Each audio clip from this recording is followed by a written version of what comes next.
সময়, এই একটা শব্দের মধ্যেই লুকিয়ে থাকে আমাদের জীবনের সমস্ত মানে। আমরা যাকে সময় দিচ্ছি বলে মনে করি, আসলে জানি কি আমরা তাদেরকে আসলে আমাদের জীবনটাই দিয়ে দিচ্ছি। একটা মুহূর্ত মানে জীবনের একটা পৃষ্ঠা, যেটা আর আসলে কোনোদিন উল্টাই দেখার আর সময় হবে না। কিন্তু দুর্ভাগ্য ব্যাপারটা হচ্ছে যেটা হচ্ছে যাকে আমরা সময় দিচ্ছি সে আসলে এটা নিয়ে কিছুই ভাবে না। তার কাছে মনে হয় তো কিছুক্ষণ সময় নিচ্ছি তার কাছ থেকে, সে বোঝেই না যে কিছুক্ষণ এটা আপনার জন্য হতে পারতো ঘুম, একটা নিশ্চিন্ত ঘুম, এমন হইতে পারতো কোনো একটা অসমাপ্ত গল্প হয়ে যেত, আপনার রাস্তায় রিক্সায় ঘুরতে ঘুরতে একজন ব্যক্তির সাথে পরিচয় হয়ে যেত। ওই সারা জীবনের জন্য আপনার ওই 10টা মিনিট বা 15টা মিনিটই হয়তো বা খুব একটা গুরুত্বপূর্ণ ঘটনা থাকতো, এটা ভাবে আপনার ভালো লাগতো।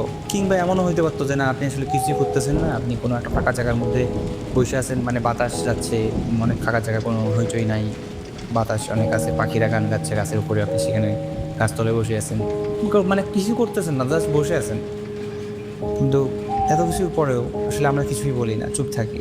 কারণ সম্পর্ক রাখতে গেলে, সমাজে চলতে গেলে এটা করতে হবে। কিন্তু এভাবে সময় দিতে দিতেই একসময় আমরা আসলে নিজেদেরকে হারাই ফেলি, নিজেদেরকে আর খুঁজে পাই না। কবিতার নাম ক্যাকটাস আসলে অদ্ভুত লাগতে পারে, যে আসলে পুরো কবিতাটা পড়ি আসলে অনেকেই মনে করতে পারে যে ক্যাকটাস কেন, ক্যাকটাস কেন, ক্যাকটাস কেন, এটা আসলে বহু ব্যাপার থাকতে পারে।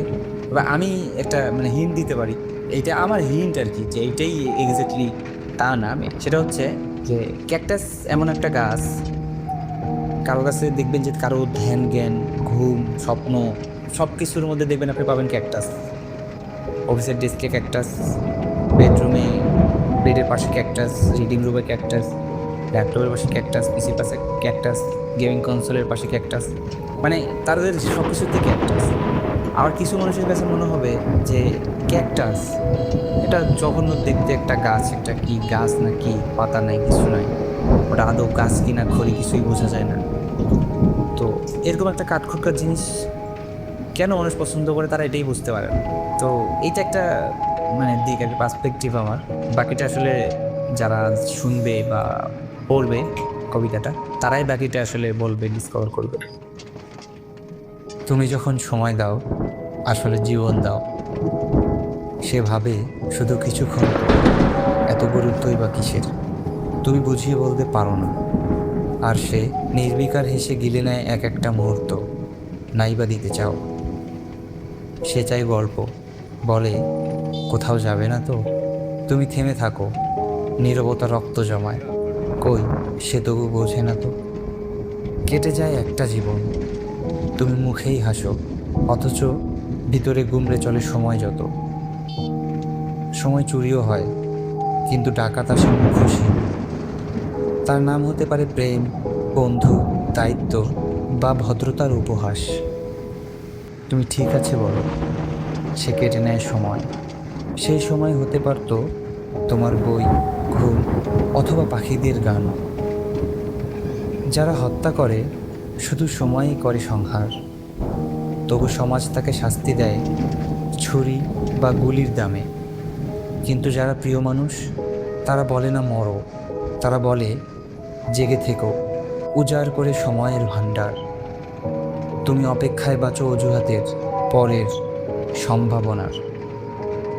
অপেক্ষায় তুমি ক্লান্ত হয়ে যাও, সে হেসে চলে যায় সময় ফেলে হাওয়ায়। তুমি তাকে দিতে চাও তোমার আগামী, অথচ সে ধরে এখনের বায়না। তুমি বলে ওঠো না তুমি আমার সময় নষ্ট করছো, কারণ তুমি বুঝে গেছো ভদ্রতার খরচ সময়ই হয় পরিশোধ। সবাই সবার মতোই ব্যস্ত, তবু প্রত্যেকেই সময় চায়, কিন্তু কাউকে সময় দেয় না। তুমিও মেনেই নিয়েছো সময় দিলে সম্পর্ক বাড়ে, সমাজ বলে, কিন্তু সেই সম্পর্কেই সময় একদিন ভেঙে পড়ে। কেউ ব্যস্ততা দেখায়, আর কেউ নীরবতা। তুমি মাঝখানে পড়ে হারাও নিজের ভেতরের সমস্ত ঋতু নানা ছলে। তুমি সময় দাও মানে তুমি নিজেকে কমাও, তাদের ঘড়ি বাড়ে, আর তুমি স্থির হয়েই থাকো। তারাও ভাবে তুমি তো আছোই। তুমি ভাবো হয়তো তারা বুঝবে তুমি সত্যিই কী চাও। তোমার সময় যখন শেষ হবে, তোমার ঘড়ি থেমে যাবে, আর তারাও হয়তো শিখবে সময় মানেই জীবন।